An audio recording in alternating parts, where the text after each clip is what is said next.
what we've got now are effectively 3 companies from food, pharma and construction who have gone through a pretty major digital transformation program over the last 2 to 3 years or thereabouts.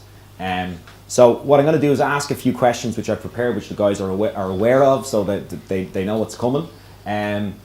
There's obviously going to be questions from your side. I don't want to hog it, so we'll get through these relatively quickly. Hopefully they'll be informative in terms of the answers that the guys give, and then hopefully relatively quickly we'll be able to get through some of the questions that you guys have in the audience, and so we'll kick it off. I might go to you, Donald, first, actually, since we haven't really heard too much about your business today.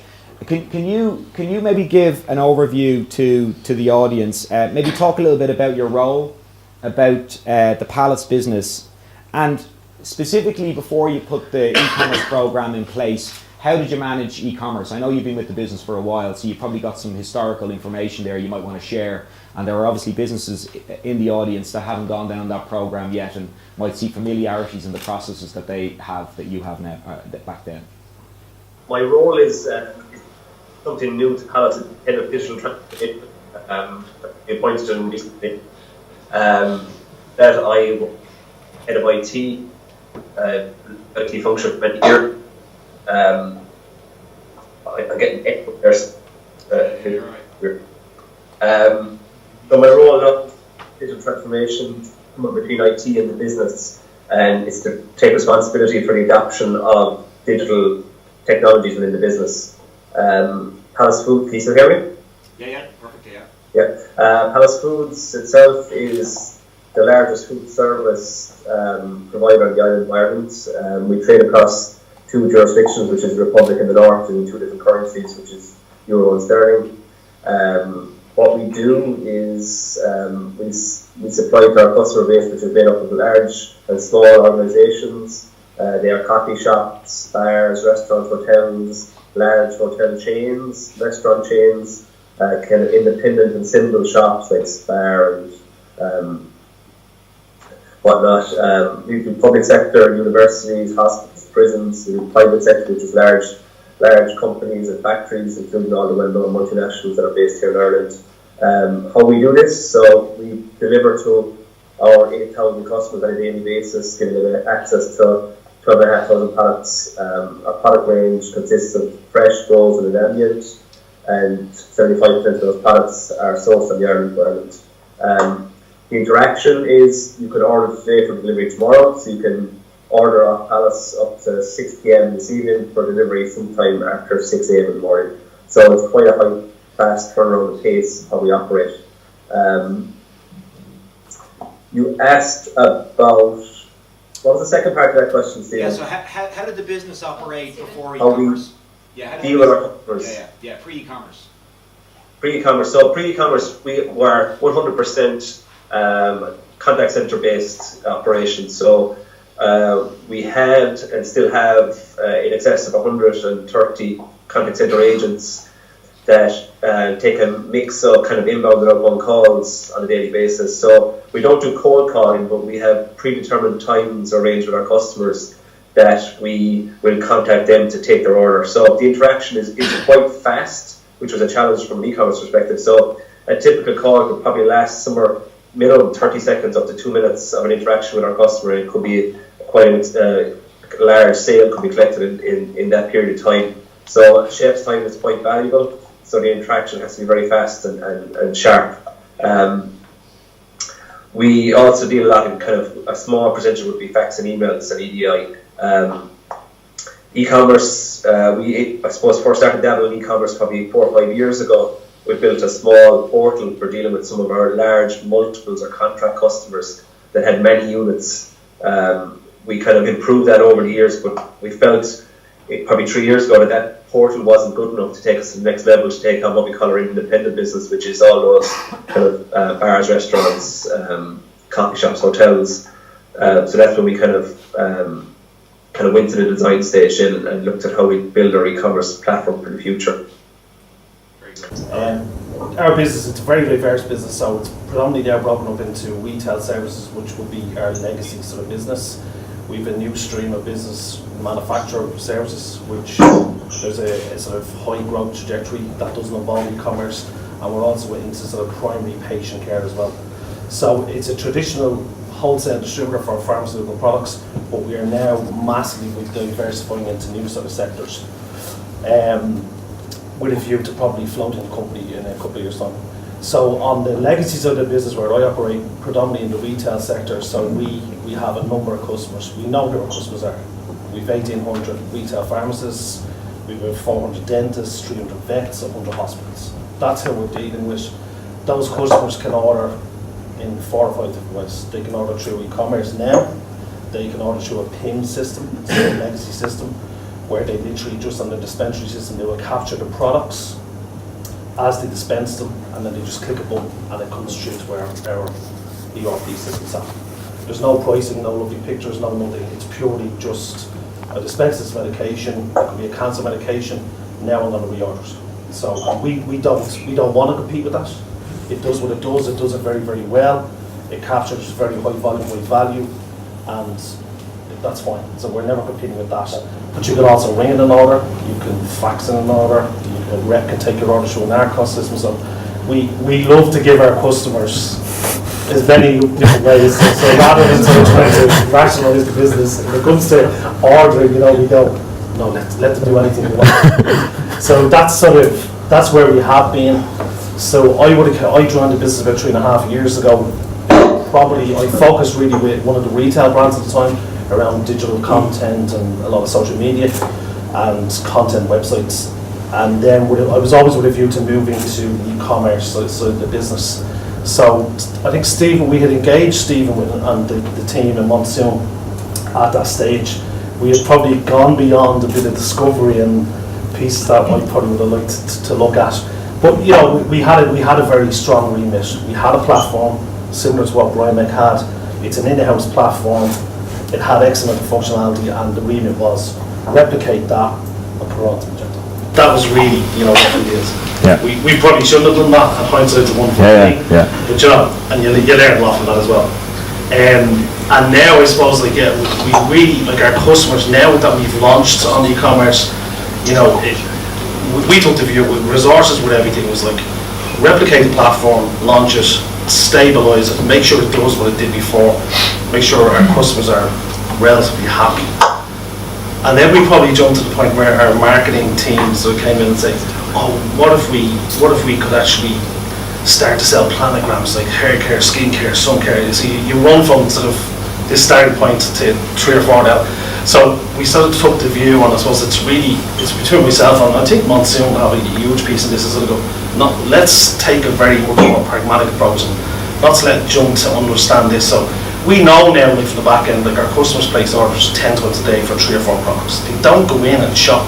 They're time poor. So we took an approach of going and actually meeting customers, and it's something I have to say. You've got to know the customer. You have to meet them, and we 4 or 5 different types of customers. And by doing that and making simple tweaks to the platform, we probably got exponentially the sales growth that we looked for. And if you're the champion in your business for e-commerce, if you're trying to sell it internally, you really got to think about those things. Because you could go off and you could be led down a merry path, and you can go off and design all these lovely features, and even there on you heard about like chatbots, and they're all relevant and they're good, but you got to cut your cloth and you got to make sure you do. If you can get some quick wins, then it gives credence to what you're doing. And in a B2B space, I think David alluded to earlier on there as well. It's an alien concept to a lot of organisations. So the selling within, as opposed to selling without, is a key piece. So that's where we sort of are with it. But now we're very much moving on. We're very focused now on terms of growing the business, particularly with consumer brands. And even so my role has now changed to be 100% focused in that area. Very much more a commercial role, and already we're seeing some really, really good results. And that focus, I guess, is interesting. The guys would be transacting something like 15 odd orders per minute just ahead of cut-off for delivery the following day. So you're talking about a monster of a platform, and overall, the business itself is a probably 1.3 billion turnover company. The platform itself is doing a significant amount of revenue within that business. And I think the driver behind it was obviously initially re-platform, but also to grow the share of, because your market share is probably kind of like you're in that kind of situation where you're up against one or two other competitors and it's relatively static. So it's not just about kind of growing cost of the sales, it's also limiting the cost to serve. And that ability to be able to access documentation within a self-service area, the ability to be able to kind of manage your account, which is what the guys were talking about earlier on, Brymec, is kind of crucial to any digital transformation program. You want to be able to have people look after themselves online because they now want to do that. Like we've huge margin pressures. Like, you know, we've a huge turnover for a company. A lot of that will be on the manufacturer service side. So in the area where we're operating, it's even some of the products we would distribute that we would sell online, you're talking like 0.04% margins up to 2% margins. Yeah. We've a gross margin of less than 2%. It's tiny fraction. So actually being able to, if you could take so now what we do, we're looking at, like, we're literally into segmenting customers, segmenting products, segmenting groups. So they're going like, right, well, if we sold 100k more of this in the consumer ranges, that's going to deliver the same margin as what 4 million sales would deliver on the other side. So now we're getting down into the sort of like the real granular level and understanding how we use and leverage e-commerce and a lot of the native functionality, like people was discussing later on. Now we know what we need to do in terms of related products, with cross sales, with upsells, all those features, and just leverage that to really grow the business. Yeah. Okay, so maybe if we turn to the guys here, and obviously they've introduced the business previously in the case study, but maybe either Russell or Guy, you might want to answer this question. So you've kind of talked about the process of designing and building, and Daniel talked a little bit about the context. So maybe if you could explain who your customers are and why did you choose to design for some types of customers over others? Kind of what was that process like? Who did you use to help? Did you go out and talk to customers? Like, how did you decide what the scope of that initial project was? Yeah, interesting. Mainly we took a step back and looked at the business model, where we were aiming for, and we put ourselves in the shoes of the customers. We spoke to them and we actually thought it through what the process was for them. It's a very easy trap to fall into. We found that you've got a great platform like Magento. It can do this, it can do that, it can do the other. We can develop this to actually make it easier for customers by doing this. If they don't want to do it, it's no good. It's a waste of time. So we've actually, our starting point was to create an e-commerce platform which would enable them to do exactly what they're doing now, but make it more efficient for us and for them. And that the actual segmentation of customers, or the customers we were targeting, was purely driven by our business objectives, our vision. So who our target customers are. That said, that was slightly blurred by the conversation we had earlier by, do we divide our customers and create a separate online store for B2C type commerce? In actual fact, we decided to stick to our main strategy and stick B2B. Yeah. Russell, I don't know if you can add anything to that. No, only that we did. We spoke to a marketing agency who went out with us. We actually did face-to-face visits with our customers, with the agency. So they were asking all the right questions. Yeah. Things that we had perhaps overlooked as a supplier. Yeah. That definitely helped. Having somebody identifying the personas, the needs that those particular user groups are looking for from a digital platform. Yeah. Go ahead, Ian. Yeah. No, I was just going to say that was a big part of the initial discovery process, was identifying the types of customers. So we narrowed our customers down to 5 or 6 types, I think it was, and actually drilled right into that persona as to how they transacted, how their life ran, how they ordered, and from that we could test what we were doing through those different user groups, and weight them accordingly. I mean, some of them we clearly weren't so worried about because they weren't our core customer, target customers. Yeah. Maybe I'll ask you, Donald, just a part of that question that was quite interesting was your involvement with the senior team in order to convince them in the first instance to go to e-commerce. How was that, and was there a willingness on their side, and did they see the changes coming and they were relishing those changes, or was there resistance? I suppose from the senior management team, I've been very lucky. I have huge sponsorship on this project. They see the value of it. I would have given a lot of, I suppose, external insight into what's happening in the market. I would have spoken about, I suppose, looked at retail. I didn't know where food service, I looked at retail. I said how the retail market is changing. Would have explained a lot around the user base, so Generation Z, Generation Y, what they're doing, what's going to happen in the future. So if we don't adopt now and get into a practice of digital commerce, we're going to be left behind in this next generation of chefs hit the market in 4 or 5 years' time. So I suppose explaining trends and where the markets and where people are going as in how we interact and deal with business, and I suppose do business themselves helped the senior team and what our business needed to do for the future. So it's not about how you act, it's about how your customer base is going to react and going to interact with technology. Like when we built this site, we've done a lot of, I suppose, customer kind of interviews, and we kind of, part of that was the age profile of our chefs that place orders. So we had a perception that our chefs were in their 50s, but the reality was the guys placing their orders were actually in their 30s. So even though the chef base out there is quite old, the people that place the orders are actually quite young. So the head chef passes it off to his commie chef to place the order with the food service division. So we needed to make sure the platform was fresh for the guy in their 30s and below rather than the guy in the 50s. So you have to actually really dig in to understand who is the customer you're actually dealing with. And who's interacting? But senior management buy-in is crucial.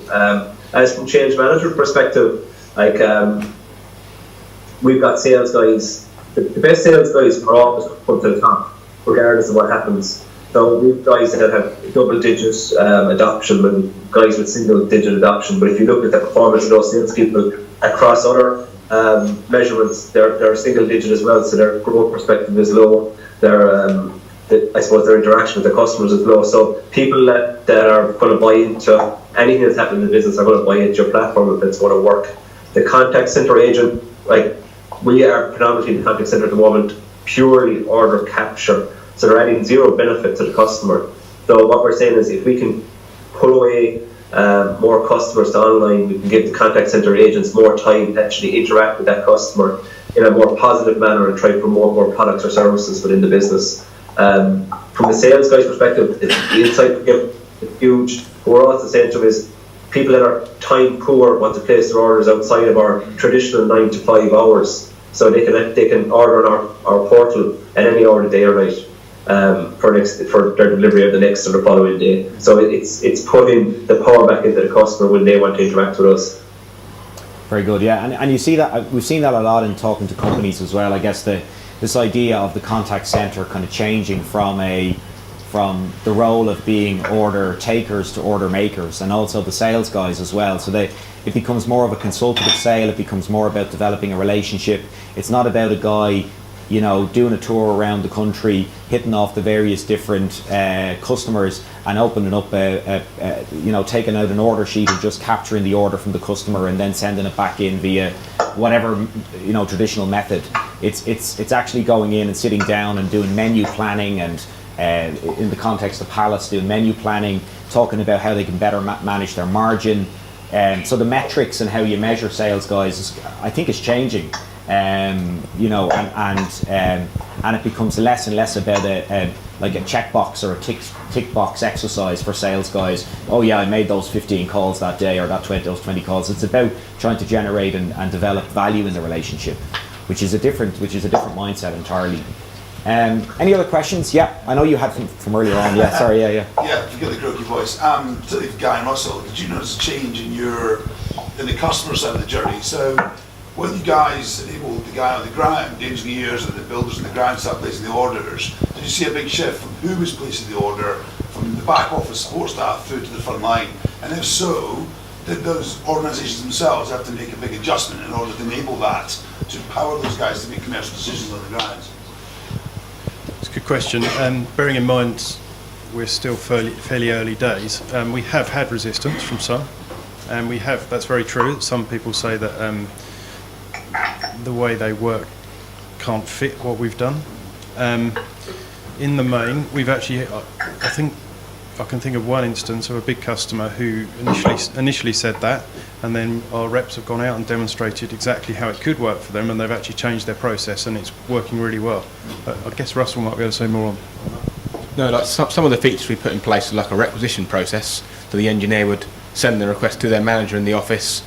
What we've done is all the manager needs to do is enter the order number and click approve. So from their point of view, we're actually making people in the office who have got not a lot of time, we're giving them more time by saying all they need to do, you get your engineers on site to build up your list of products that they need, they select the site, select the delivery address, send it to the manager just clicks approve. So we're actually saving the company time. So, don't know if that helps at all. Yeah, it does. Yeah, I'm not sure. Be interesting to look up some actual metrics on that as to whether the people that have created the order, how that's changed. We haven't followed that massively yet. I guess it's an empowerment decision point, right? Just transferring potential decision making to the front lines. Yeah, exactly, yeah. And the great thing, as we said earlier, is that those frontline staff, the actual chaps on building sites, are entering it in for us. They're the ones that are keying in those orders. Prior to that, that would have been a telephone call, a scrappy email, a fax, that our customer service team would have then had to re-keyed onto the system. And in many cases, there'd be queries. So inaccuracies as well. Inaccuracies. Probably, yeah. And customers would use nicknames for products, so we'd have to phone them up and find out what exactly they meant. Whereas now they've got an image, description, they can just order it accurately. Another question here? Yeah. Yeah, just to move a little bit away from process and so on, and that arduous task that evidently is. Focus on the return on investment. So obviously it's a big investment in terms of cash upfront, but also labour to actually pull the project off successfully. What is your experience after you launch it in terms of the time? Do you see any uplift in sales if you measure it against the customer that you used to deal with using your old methods? Do you see any improvement at all about sales traction? Do they order more frequently, anything like that? And then is there also on the cost side, are you saving any money, or what is the kind of return on investments that you experience really? Because we're all thinking it might be this, it might be that, but what's the reality? Yeah, well, it'd be interesting to see what Paul says on that. But in our experience, it's very hard to give a direct answer because it would be different for every company, but it was really hard to do the business case for it because it's very hard to measure the return on investment. All we can say is that the take-up has been great, the feedback has been great. That in itself is a massive marketing opportunity. We have had customers come on board because of the convenience of the e-commerce site. Could you add anything on that? I think the average order value, it's difficult for us to know because it's still very early days, we're only a few months in, but there are some indications like average order values going up, so that straight away has proved beneficial for us, and this year we're hoping to see that increase further as the sales and sales have gone up as well. Yeah, exactly, yeah. So sales, your percentage of online versus offline has increased, so you're capturing more sales online than you were previously as a percentage of overall sales. Overall sales has gone up and average order value has gone up. Yeah, and I'm sure that will only increase further. Yeah. Throughout the year, yeah. So there's several factors in our business, and the same would be in any business. We've got the uplift in sales through attraction of the e-commerce convenience.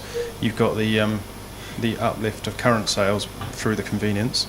But also we've got internal efficiencies, which are really, we put figures on that in terms of number of orders to put forward a business case, and the redeployment of staff, it's very hard to measure, but we could actually do a study now and I'd hand on heart say it's returning investment big time.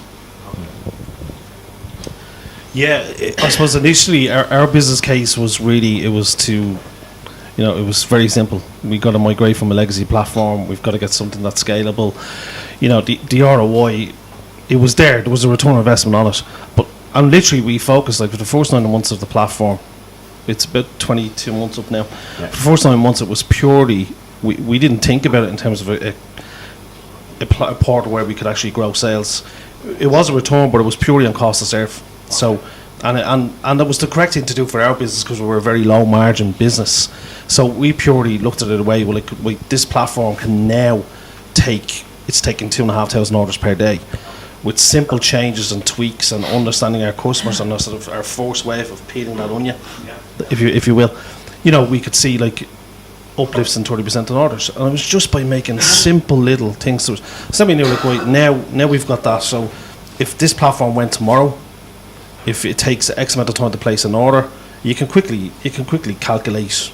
Well, we'll have 20 people in the call center at X. You know, so now the platform costs us X to run, license, all these things. So if you weigh it up, there's a clear ROI on it.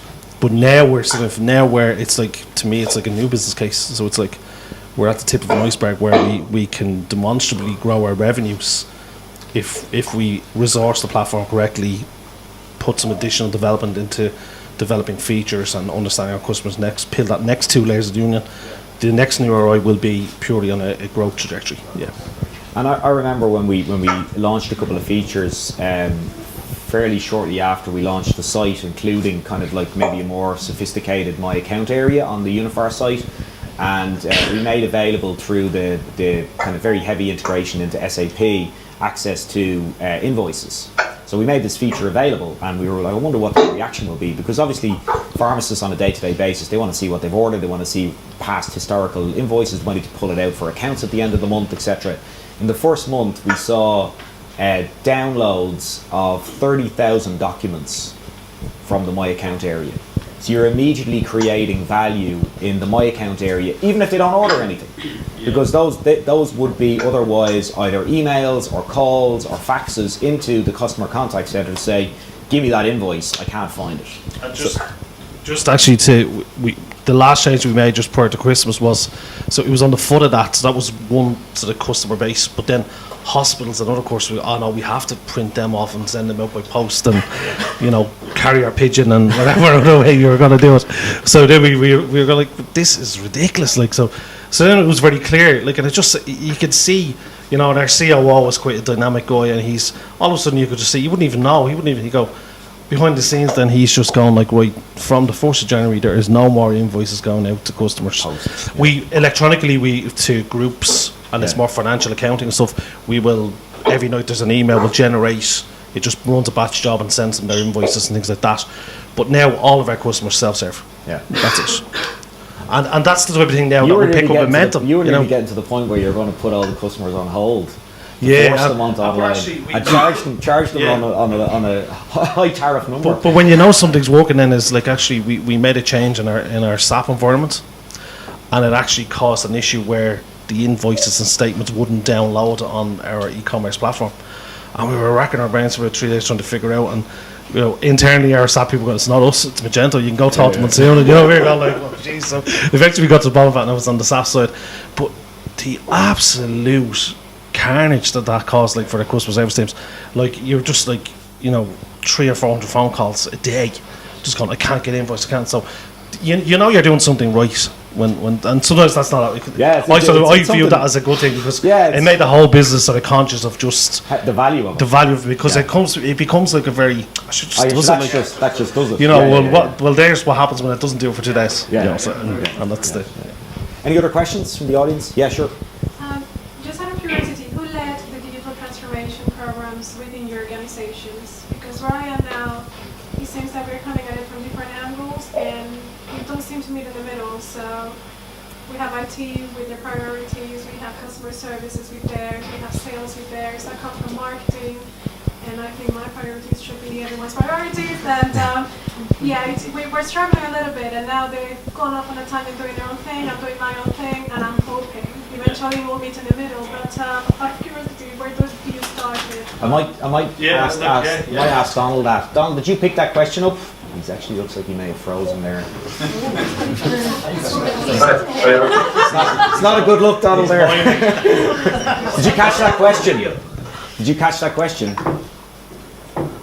If you could repeat it for me, please. Yeah. So basically, build a digital transformation program can be quite complex, and it actually falls between a lot of different departments in an organization.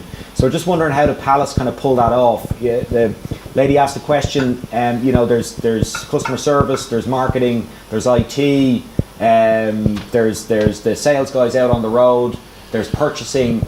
How does a business like you guys, which are a really, really large business, how do you pull that off with so many different competing factions, and who takes ultimate responsibility for it? We were always quite lucky here in Pallas that the business always looked at IT to provide new solutions, technology. So when it came to deliver e-commerce, we took the lead on it, and we drove the projects from start to finish. So we drove all aspects of the business towards e-commerce. So someone has to champion it, whether it's from IT or from sales or from somewhere. Someone has to head above the carpet and take responsibility and say, I'm going to drive this on behalf of the senior leadership team or the execs. Yeah. But you do need exec sponsorship on it. Yeah. I'll tell you, I'll give you some context because we come across this quite a bit. It is really important that you get IT involved.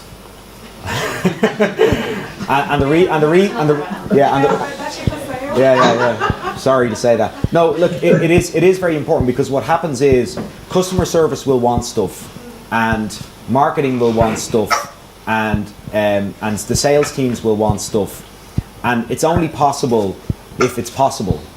And the people that kind of make it possible are the people that are responsible for the integration that happens between the ERP, which holds all that really rich data like price and stock and customer accounts and rebates and invoices and all that good stuff that you want to present out to your customer on the front end, and it's about kind of that data sits in the ERP. How do we get that information out from the ERP as effectively the single source of truth for the business out to the front end to the customer?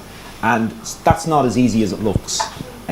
So the marketing objectives, the customer service objectives, all those objectives need to be kind of sanity checked with IT. It's possibly maybe a case of requirements gathering from across the business and kind of get your long list and then go to IT and say what's possible. And your provider, in terms of, because everybody has a budget to deliver a project like this. So it's very important that you strike the balance. But it's very... in our organization, the problem we have is that he wants to do everything themselves. So Yeah. they don't want to outsource anything. Yeah. And then everything takes 10 years. Yeah. You have 2 weeks for tester, 2 weeks for development. It's just crazy. So Yeah. I can't do that. I need things Yeah. yesterday. Marketing needs things yesterday. Yeah. So I just want my own. I just want my solutions and let them deal with it later. Yeah. Okay, right. I think you need a champion, and you do need a senior management team to buy into it. Yeah. You're not going to get anywhere if you don't. But then, I suppose the approach we took, I'm non-technical. Zero technical capabilities at all. Much more commercial person. But I actually sat in our IT department, and people used to come to me and go, "You work in IT, don't you? And can you do this?" And I'd be just going like. But it was so beneficial because they were the gatekeepers. They reported into our COO. He's the guy. So you got to identify the people in your organisation. For our organisation, our COO is really he's the guy who drives projects. Yeah. IT, they report in there. So you got to be able to sit with those people and identify the people who are the key people. And I think what we found beneficial was like having sort of stakeholders. Yeah. So you've got to have that stakeholder meeting, and you've got to bring the marketing people. And it's very, very hard because and then if the marketing people and sales people at this stage don't see the benefit, which in our situation they didn't, they were like, well, you're just re-platforming, so it doesn't matter. Now they're like going like, yeah, it's just amazing. And it's, but but it's trying to bring everyone that journey, and it's not, look, there is no silver bullet to that, but you got to get people in. And even if it is just to frame the reference, say like, right, this is what we're going to do, this is what we're going to build, even as a first iteration, and just to make sure that everybody's involved And has a stake in it and has benefits out of it. And we found a couple of business units in our business, and they were like, yeah, well, it's my platform and I want to do all these. And you have to sort of save them people's up and say, no, it's not, that won't work. And it's a fine balance, but I think by taking that approach, by having everybody there, key stakeholders, you know, and like doing proper discovery. We didn't do proper discovery, but we were re-platforming, so it was different. Yeah. But you know, and then sort He of just says we didn't do proper discovery because he wasn't involved in it. That's why. Yeah, exactly. Yeah. Okay, I'm conscious of time now, and the lunch is going cold, so I'm going to wrap it up here. The guys are going to be around, not Donald, obviously. The guys are.